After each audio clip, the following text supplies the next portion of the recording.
regarde, un bateau passe les rêves et l'évasion. Il glisse le fleuve, l'enlace, il s'éloigne, n'est plus qu'un sillon que déjà le courant efface. Tu voudrais bien l'accompagner. La magie, c'est pas pour la télé. La magie, c'est un spectacle vivant, c'est une communication de la scène à la salle. À la télé, on peut faire des coupures et tout ce qu'on veut, on peut faire toutes les manipulations.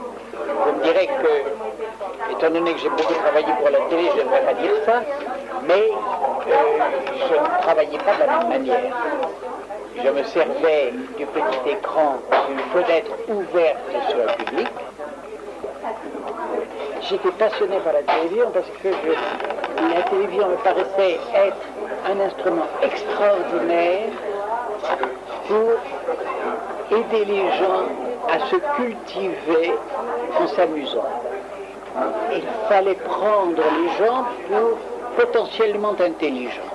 Actuellement, on les prend pour potentiellement imbéciles. On cultive leur inculture, leur manque de réflexion, etc. C'est une entreprise d'abêtissement. Et tous les gens avec qui je travaillais à cette époque, des débuts de FR3, on allait à des gens leur apporter des choses qu'ils ne connaissaient pas, leur donner des ouvertures, etc. Nouvelles, c'était formidable. Ça a été complètement cassé, ça, dans les années 80. Et on a fait de la culture de masse, n'est-ce pas, de manière à les faire voter plus facilement. C'est de la culture de masse. Nous, c'était de la... Pour moi, c'est de la culture de l'humain. Une émission comme la vôtre, aujourd'hui, n'aurait plus trouver sa place. Personne n'en voudrait. Personne n'en voudrait. Il ne me donnerait pas les moyens de la tourner.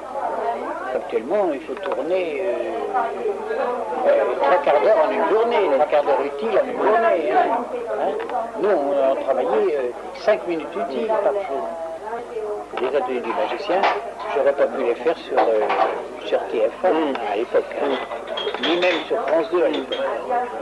Je pouvais les faire sur TF3.